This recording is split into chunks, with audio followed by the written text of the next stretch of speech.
Well, we had no game plan at the beginning. We didn't even intend to be a band.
Tinjar, Banchoi, Sad, Art, Noi, Dos, Ekvarodero, Jutto, Ponero, Solo, Satirato, Nuskuri, Eco Spice, 1, 2, Asian Dub Foundation in the area.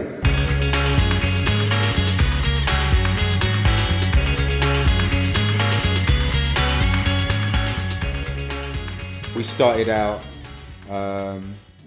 in 93, like 10 years ago, possibly this month, from a workshop situation. There was no kind of intention for us to turn out to be some kind of international touring band, or even be a band at all. I was just doing some workshops with some Asian youth at Community Music, and we just continued to work after these initial workshops ended.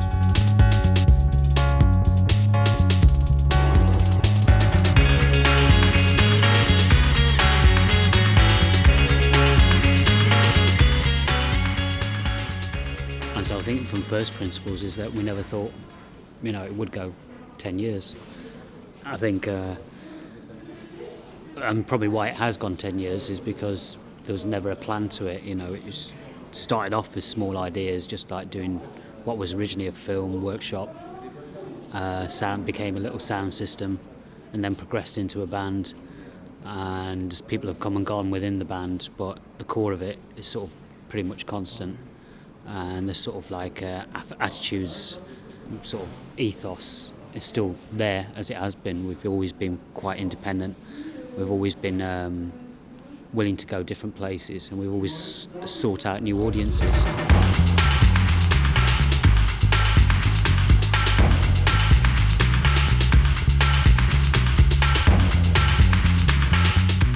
We had things to say musically, lyrically.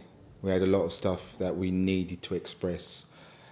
The impetus was the kind of, I guess, political environment of the time. There was a lot of racist attacks going on. You had the election of Derek Beacon, Britain's first fascist councillor, unfortunately not the last. And it was happening right next door to where we were. We were based in Farringdon. So we could just feel all this stuff around us going on. We want you to bounce to this one. Tell me, Maxie, are you ready to bounce? All right. Let's see you bounce to this one. We shall see. It's the rhythm you like, rhythm we like. It's the rhythm I like, Maxie. We want to see you bounce. Bounce up, bounce with it. Bounce, bounce, bounce. Yo, Marseille, qu'est-ce qui se passe? No, Marseille. This is the rhythm I like, please. Keep bouncing, keep bouncing. People at the back. Marseille, qu'est-ce qui se passe? like, bounce.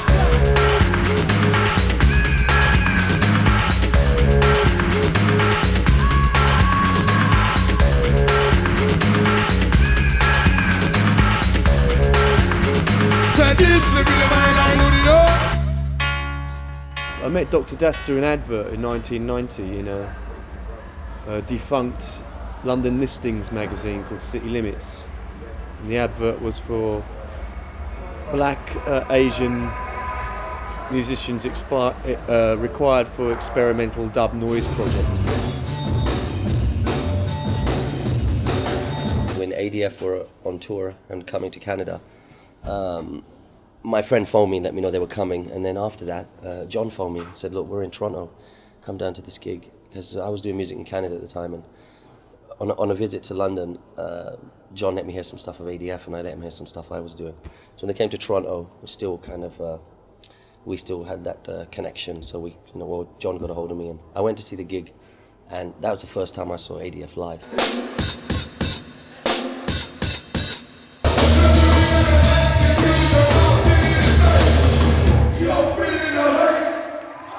I was so impressed, I was so taken back. Like, I felt like I was at one of my first concerts again, after years and years of going to see bands play. So then I said I want to come to more shows, and they were very accommodating, tore out pages from their itinerary and said, come here, and come here, and come there. So that was me booked for about the next 4 or 5 days, travelled about 1,000 miles in my car, and then after that, they said, hey, if you want to keep doing music, and I did, and I was doing it in Canada, they said, why don't you come to London and do this course at Community Music, which I was well into because I was using electronics and programming to make music, and also, mixing in Indian sounds.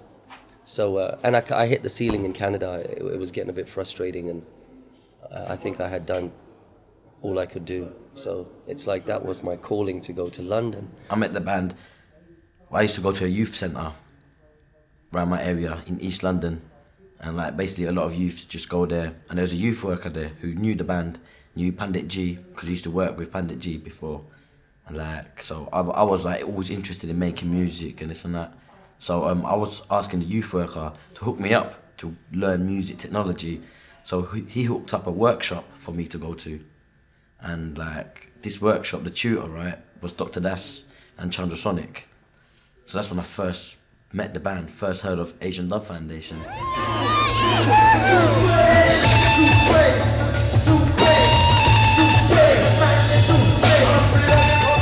When I met them, I was really inspired, seeing them, the kind of music that they're making, and I made a track, I performed, and I really enjoyed doing that, and I just thought to myself from then that is something that I want to do.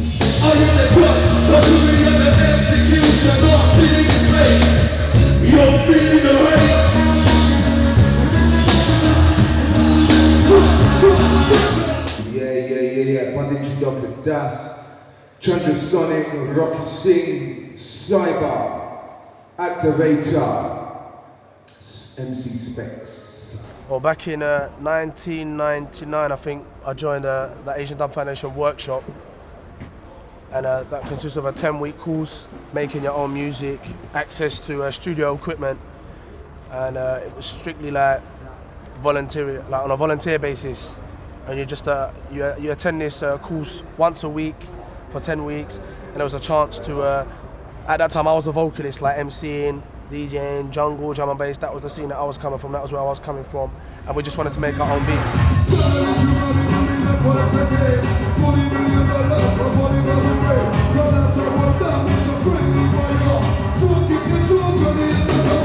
Me and Activator, we joined this same course at the same time. At the end of this Asian Dub Foundation workshop, you get your own song. They mix it down for you, they burn it to CD, and you get to perform it in a venue, a decent sized venue, somewhere local, a little showcase.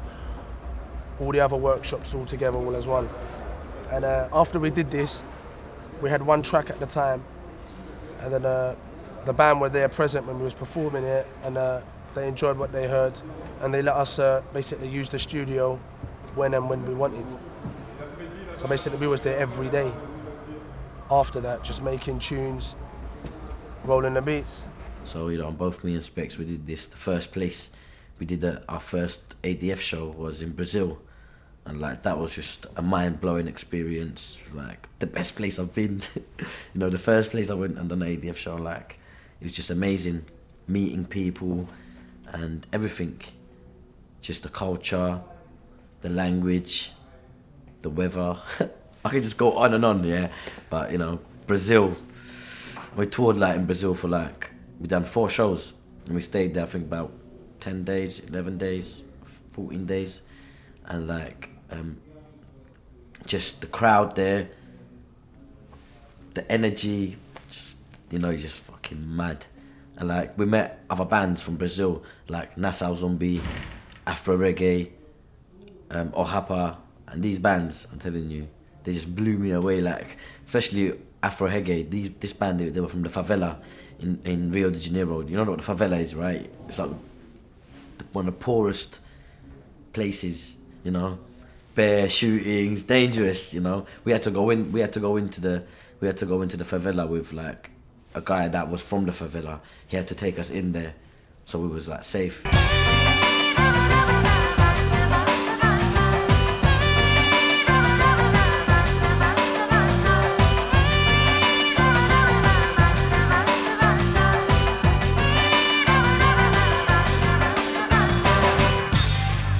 So it's been an ongoing process, and it's a bit hard for, I suppose, ourselves within the band because we live and breathe it. And I think perhaps, you know, a few years' time, then we could look at this 10-year period with a bit more objectivity. But you are caught in the middle of it. It's totally subjective. This year we've done 85 gigs since February, you know, so by the end of this year we'll have done 105, 106. So you get you're right in the middle of it, so sometimes you don't see it all as it goes along. In terms of music we put out, you know, we're all very pleased with it. You know, many bands in 10 years would go back and go, oh, that album we did in '97, oh, how outrageous it was, you know, how, oh God, what possessed us. But I think all the music we've done, recorded or shows, you know, we're all pretty pleased about it, how it's worked out.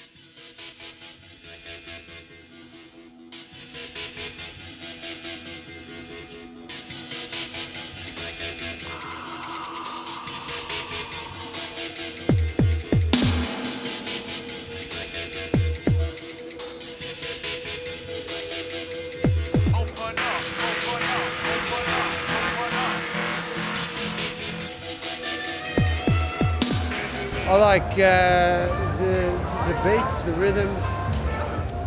I heard them many years ago. However, I didn't really start getting into them until maybe 3 years ago. And then I bought 2 CDs. I like the Eastern music with the drum and bass, like the crossover of like East meets West. Political statements, always good. I guess it's the feeling for me, mainly. What is this for? The fan base is very diverse and you don't know where it comes, and also the nature nowadays of modern sort of communication technology is that a lot of people have heard of you who, through sort of the non-traditional radio exposure to video exposure, all those things, they've heard it, they've got it off the internet, they've got your music, or you know, it's being passed around. You go to Eastern Europe and people don't actually buy very many CDs because they're so expensive, so things get, you know, tapes, whatever, get passed around and people hear you that way. And then if you do a lot of festivals, then obviously people might just catch you by accident. You know, they're waiting for the next band and you come on and then they see you. So it's very hard to define who the exact core audience is.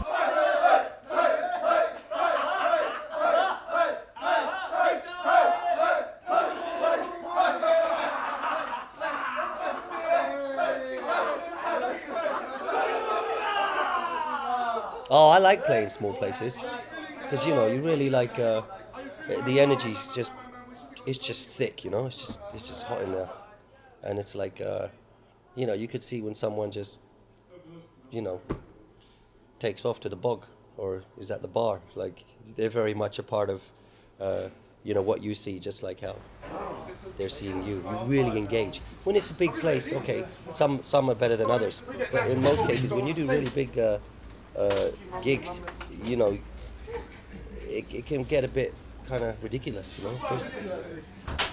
We've done some shows where you know, people are so far out. It's like they're at the skyline or something, and I think even for them, you're kind of small. I like personally smaller places. Somebody else might say they like bigger places, but I like smaller ones. All right, Zurich, how you doing? This is the Asian Dub Foundation.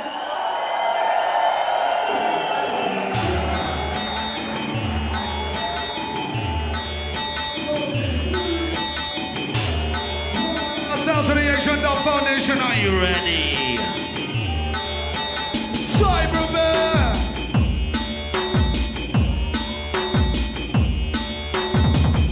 Okay, Zurich! Rocky, come. One of the problems that we have in contemporary music, especially in Britain, is like the music being left behind, everyone talking about the fights and everyone talking about the conflicts and things like that. It's like, it's a tabloid mentality, you know.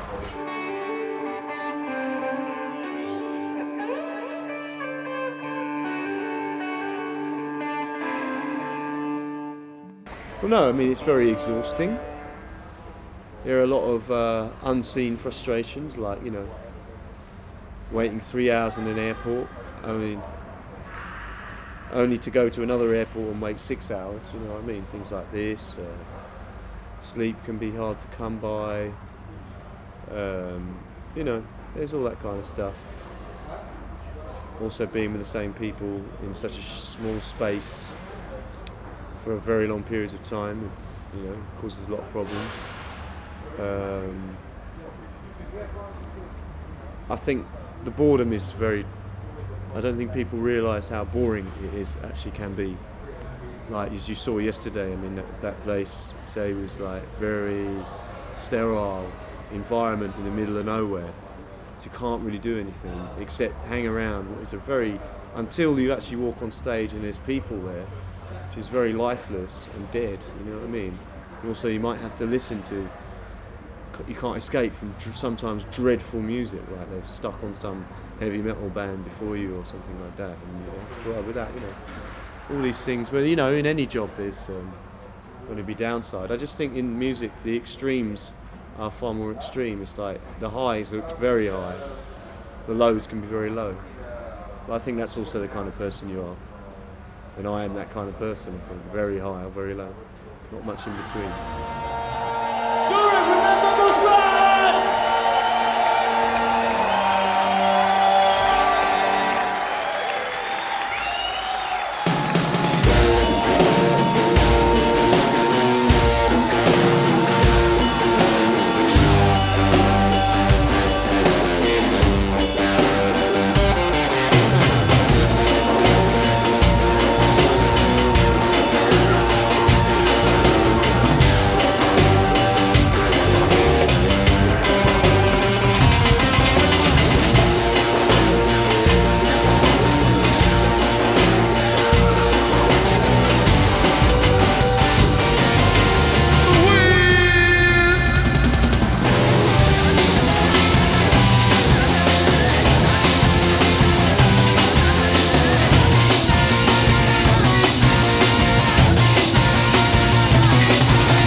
I do sound for Asian Dub Foundation and a bit of production.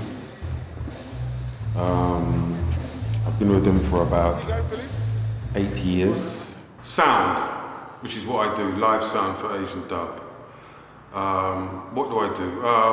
We do a lot of touring. We're a lot on the road. Every day we're in a different country. And my job is to get a very very, very hard sound, very sonic sound, very, very broad depth sound in every venue we go. And we don't use the same equipment. We go with our own equipment. So I'm having to work on different equipment every day to get basically, you know, a very heavy sound, which ain't easy. My attitude to that is I spec a certain amount of gear that I need on every show. But for this band, it's quite basic. Because from my personal perspective, I don't like to have the same thing every day.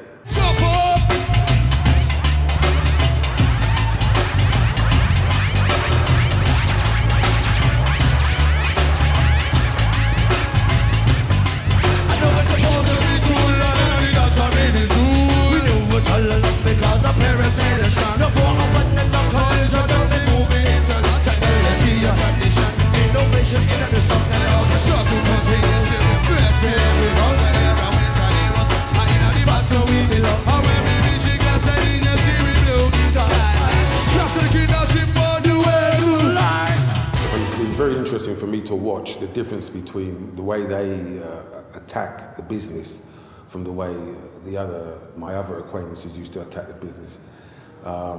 They have a completely, it's almost non-musical, as most is musical. They know really, the music is very important, but it's not the be and end all.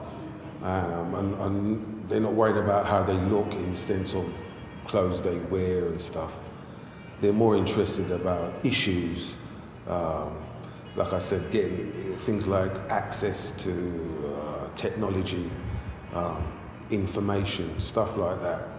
And they're not pop stars. They're not interested in being, you know, on top of the pops or whatever. That's not really. I mean, if it comes, they'll do it. Which is, like I said, it's a completely different ball game from the normal pop thing, which is basically alien to this, and probably why this has gone on without major success in England, where they're all born, which is amazing. And I mean, you come to a gig, any London gig, and you see the amount of people that are there and the way the people are raving. It's just amazing that, you know, the industry here really doesn't take that much notice of them. But again, they're not worried. You know, we just go around touring everywhere else that does take an interest, and building on that. Okay, you're on time.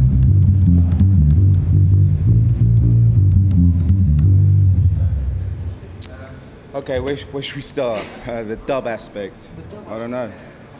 Kind of the bass in ADF is kind of providing the most obvious aspect of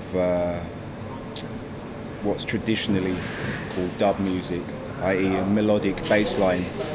I mean, for us, dub is much more than reproducing 70s traditional Lee Perry type dub. It's about, for us, it's more about using those principles that they pioneered.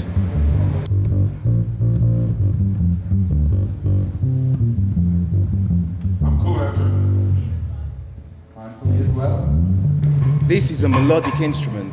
Yeah, the weight, the heaviness, they come as standard, all right? But there's melody in there. You know, in dub music, the bass and the drums, the music is complete. You know, everything else, you know, guitar is irrelevant. If it wants to come in and join in, fine. But otherwise.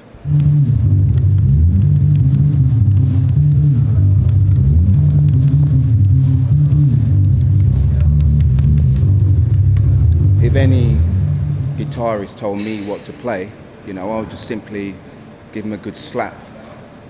You know, that's the only time I use slap. I don't use slap on bass, all right? Only on guitarists. The bass, you realise you're going home and the bass line's in your head. It's playing a tune, all right?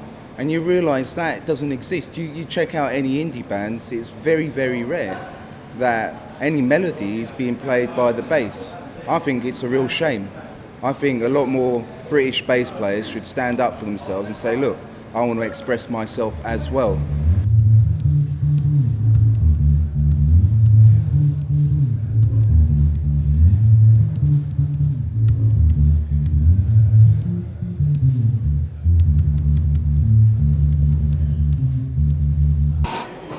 So this is the nerve centre of the operation. Goes on here.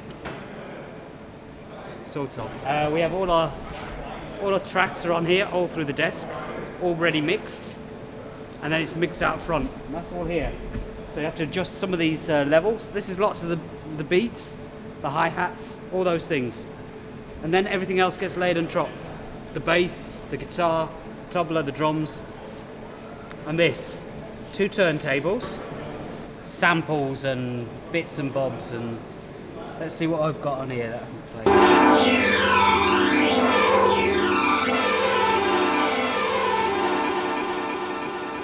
So you can do all that to it, so you can just layer stuff on top.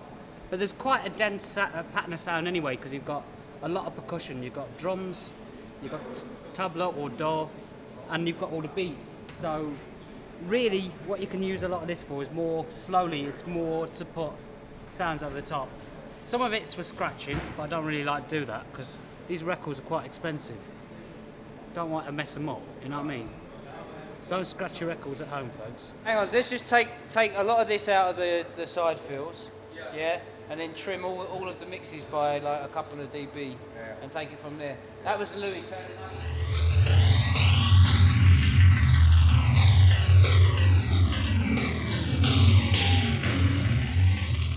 This instrument here, it's called a tabla. Basically, tabla has been around since the 16th century.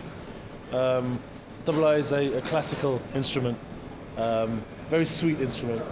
What it is, as the story has it, the tabla came out of an instrument called a mridangam. Mridangam is a South Indian instrument. It's like that sort of shape.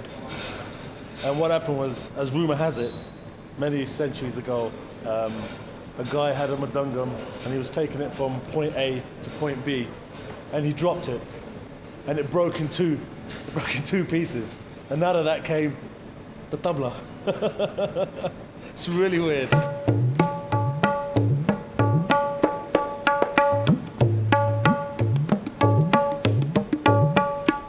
With the tabla we have a high and a low. On the high we have many different sounds. Give an example. Okay, we've got this sound here. That's called a na. Yeah, in tabla terminology. That's na. Dun. Pretty self-explanatory. Dun sounds like the sound itself. You got din. So that's din, na, dun, and ditta. So you got ditta, din, na, dun. Right. On the bottom end, one sort of sound basically, just the bass sound. And what you can actually do, you can actually control like the pitch bend of the bass sound with that. If you can see it, that's called a callus. And that helps to give it that sort of pitch bend. Yeah? With tabla there are many different rhythm patterns. Tabla doesn't just go by the 4/8 pattern. With tabla you've got 3s, you've got 6, you've got rhythms in 7s, 9s, 11s, and so on. The way tabla fits in with, Asian Dub Foundation. Asian Dub Foundation is very electronically enhanced music-wise. Tabla just adds the more Indian sort of ethnic sort of flavour, semi-classical sort of flavour, and also not just that. What it is with the tabla, it's very good playing by the books, classical, but that's not the way ahead. The way ahead with music is obviously to improvise and to imitate. So what I do with Asian Dub Foundation is I bring many different flavours onto the tabla. I bring, say for instance, a drum kit onto the tabla, whereby you've got different beats, a whole lot of different beats, like hip-hop beats.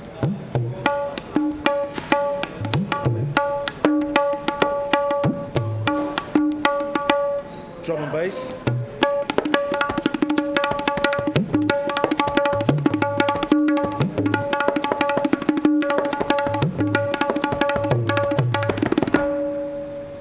And there you have it. Well,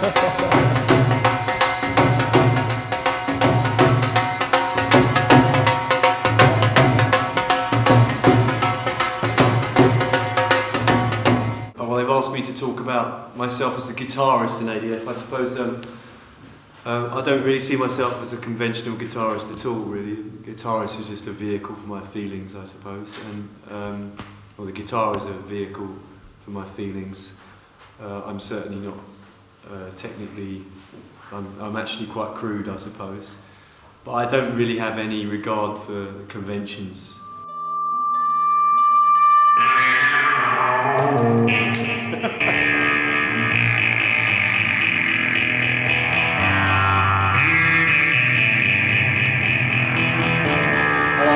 I like strong thematic themes. Thematic themes? That's great, man.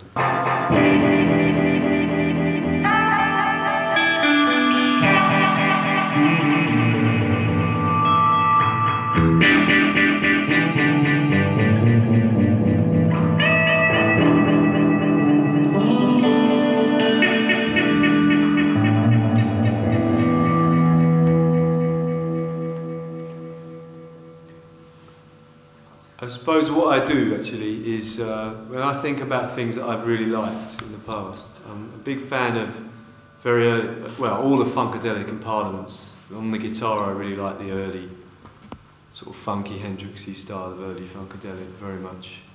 I like Keith Levine from Public Image Limited particularly. I like his unconventional attitude. In fact, sometimes it wasn't really like his playing guitar at all, like someone who just picked it up for the first time. I like that. But also a lot of what I play is informed by not necessarily other guitarists, but music like jungle, reggae, funk, the vibe of the guitar within the whole. Yeah, I'm Rocky Singh, and we are in my little space where I practice my drums. We're in a part of East London called East Ham. And actually, it's a very special place for me because this is the house where I grew up and where I returned to when I first came back from Canada. And I don't live here anymore, but I still have the chance to come here and practice my drums.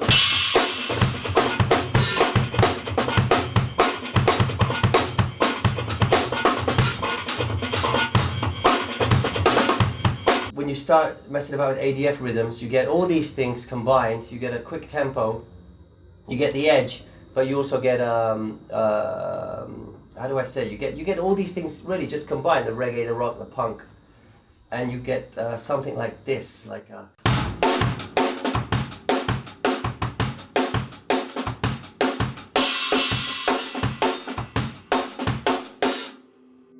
So.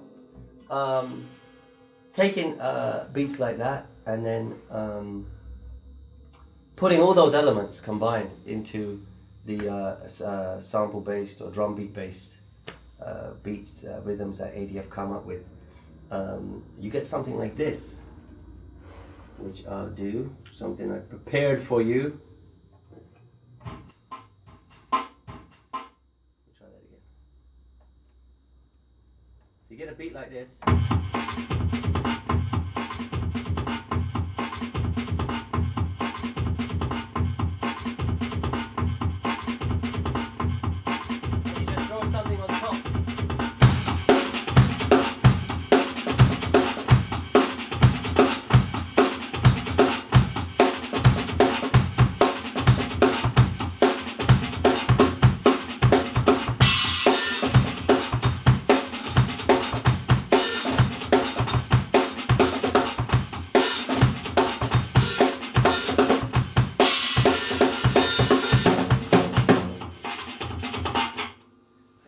Some pretty heavy drums. It's about having drumming wise, just from a drumming perspective, I think it's about having a lot more fun with the technology and also incorporating as much live feel as live energy as you can, and to push forward and do something new.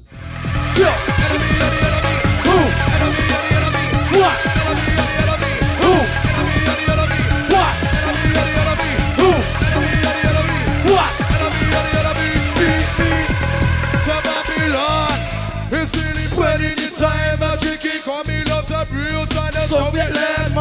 I used to be over that side. I moved over this side over the years. I was in the middle for a while, and now I'm over on the right side. It's taken me a long time. There's nothing really much more to say about my setup, really. It's all very lovely. But can you see where I've been placed, though? You see how you get shoved out to the edge? Yeah? Look at this stage. Look, see, drummer right in the middle, right? Tabla player right there. Look at the space they've got. That's bigger than my front garden, that is. And look where they put me. See? Yeah? This is like where the bins usually go, where they put the old crates of drink. And if I hadn't stood my ground here, I'd be down there. They put me down the corridor, look, right at the end. That's where they wanted to put me. It's not good enough. Anyway, we in the union, the National Union of DJs, Nudge, have said it's enough is enough. We stand our ground. Okay? Thank you. That's it, I'm off now. It's overtime, Sunday. Shouldn't be working. Thanks. Yeah, join the union. I think artists aren't expected to have a philosophy, a perspective on life. In effect, it's all the same, you know what I mean? It's either the standard rock and roll thing, oh, we are rock and roll, we do this, you know, which is just was boring. You know, that kind of attitude was a side product of music, you know. It wasn't even talked, all the groups people who say that love, like Rolling Stones or things like that, that wasn't talked about when the Rolling Stones were around, you know what I mean? It was like, you know, that was a byproduct, you know. It was only in the late 70s that people started talking about, oh, well, you know, it's about fucking loads and like throwing hotels out of windows, that'd be good. Throwing televisions out of windows and having a heroin habit, you know. I mean, you're going to get this a lot when we talk about ADF and the music. It's this tag political. And this tag is used by the media and journalists about us, about being political, but no definition. What do you mean political? You know, it's such a grey area and you can't really describe what that is about. Who is political is something that's up for debate, and it's used against us. You often get journalists and the first thing, oh, you're a very political band. You ask them to define what they mean by political and they just don't know, they don't have an idea. We just talk about what we talk about, and you'll get that from any one of our members if you talk to them. We just talk what we think's relevant, you know. We like to create a debate and we like to be part of that debate, you know, what's going on at the moment. So we just write what we want to write about. Resistance! Listen, not to become anything I say. It's to stop the war. No wars we're fighting for. Stop the military occupation of Iraq. Fuck l'Assemblée. Merci, au revoir.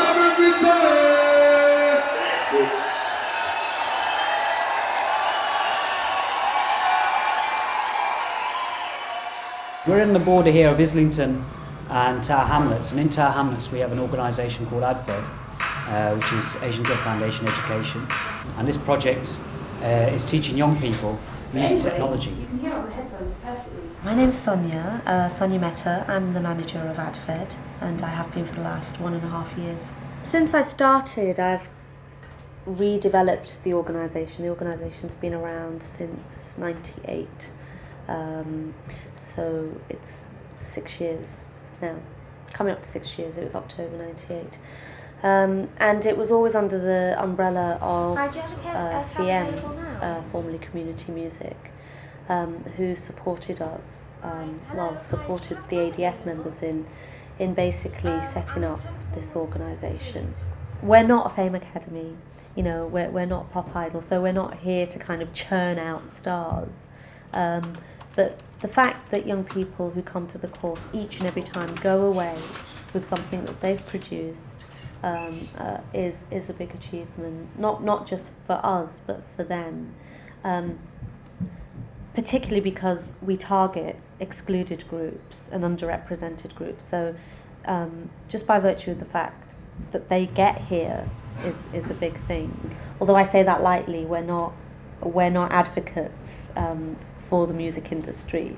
Basically what they do here is they come to learn a specific course which you've just seen, and it's just working with technologies and working with technologies that help them understand how to make a piece of music and what's involved in that process. I mean, basically I've been aware about ADF's music and also education activities for a number of years, and I do a lot of other education work around the capital, but actually coming to work here it's been fairly unprecedented for me in terms of the whole ethos that supports and underpins the education approach here.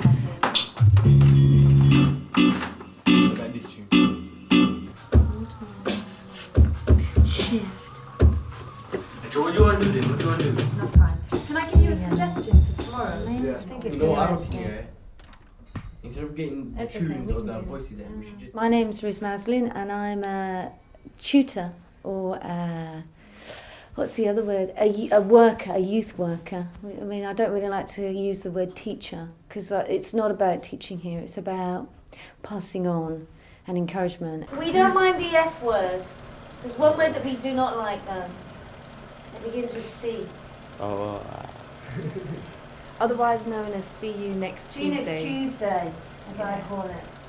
Historically, Adfed hasn't had a great history in terms of getting young women onto the course, and that's largely because it's always been dominated by men, and then it's compounded when you come from a culture where women aren't seen.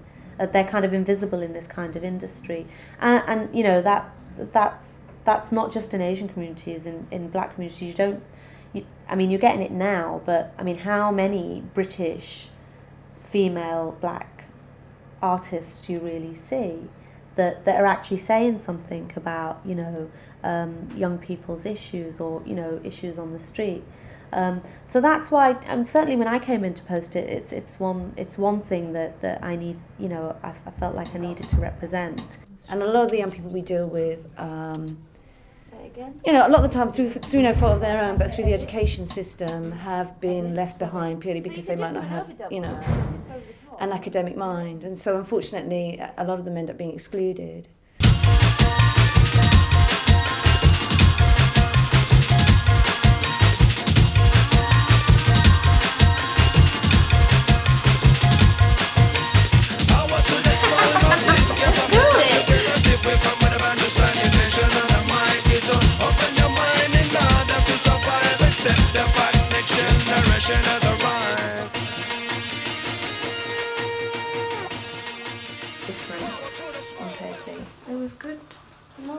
You're going to bring some CDs. Music in there. So maybe if you find some beats or something you want to kind of, mimic, copy, just bring some beats in and we'll sample this up and then we can try and go around them. I'll bring them in. You going to bring in some CDs? Yeah, I'm going to get some DVDs as well. Some lyrics from the DVDs and stuff. Mm-hmm. What do I want to communicate? It's like, basically I want to make the world hear different types, different tunes, and not all the same type of things. You get me? But I don't know how to explain it here, but it's really hard to explain how to what you think about music. But at the end of the day, it's you got your own judgment about music here, and my judgment is I don't know how to explain it, but I want to create my own things. The way you have see music basically. That's about it. No, it's just that I've wanted my mum from day. I wanted my mum to do some music with me. And she was like, no, I could never see, but on her own she'd always be singing to do with me, and tell me, yeah, I made up a song about you today. But when it come to it, my mum passed away this year, so that's why I have to get somewhere for her to do with music. I promised her anyway. Don't matter to do with beats or sing out, I just have to do something with music. And that's for a fact. If you're a musician, you're no different from anyone else, and you don't have anything else with. It's only in Western tradition that being a musician gives you this kind of false sense of that you're a bit above everyone else. Yeah, most of us are just musicians, and we're just doing our stuff. So it's natural. It's hard then to impart that on other generations who grow up watching MTV. you know. And it's hard saying when we're teaching in music workshops, a lot of kids say, well, I just be a star. It's different from saying, I want to make this kind of music, I want to make some new music that's different from anything else, or that's particularly mine, or particularly new, or that's going to challenge a lot of people, or it's got something to say. It's easier to follow the 50% route, you know, there's, you know, 50% Snoop Doggy or whatever, and it's all bling bling. And somehow that's become justified in society, that bling bling is the way, you know, that you make your money, and good luck to you, you know, get rich or die trying.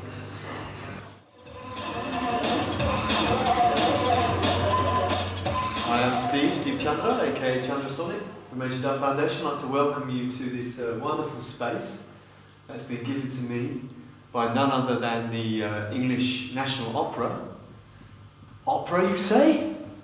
Yes, indeed. I've, out of a very almost off-the-cuff remark that I made a few months ago, I have embarked upon the course of writing an opera for myself, obviously, and for the English National Opera and for ADF. It's going to be quite a long-term project, unfortunately. I'm sworn to secrecy. I can't tell you much about the actual subject matter. This is a little bit controversial, so we have to keep it under wraps, but I'm dying to tell everyone. This is Louis Beckett, who's actually party to the secret. Cut.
You didn't film that as well, did you? Oh, we did. Yes, we did.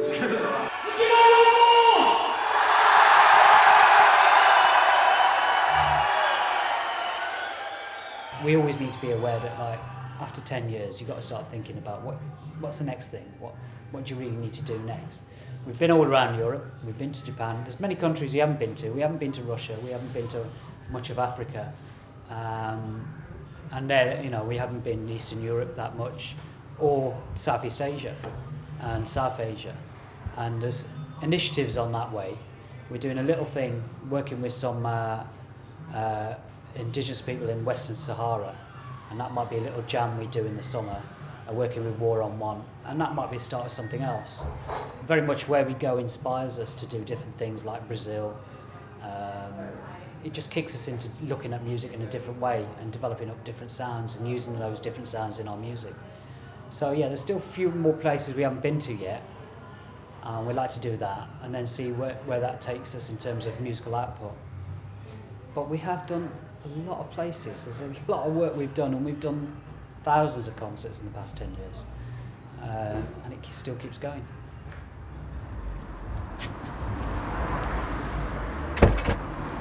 Well guys, hope you enjoyed this time. It's a little snapshot of what we do, and perhaps insight to where we're from and why we do what we do. And hopefully see you soon in the future with us.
expressar, não sei como falar. O ódio instalado te faz engatilhar.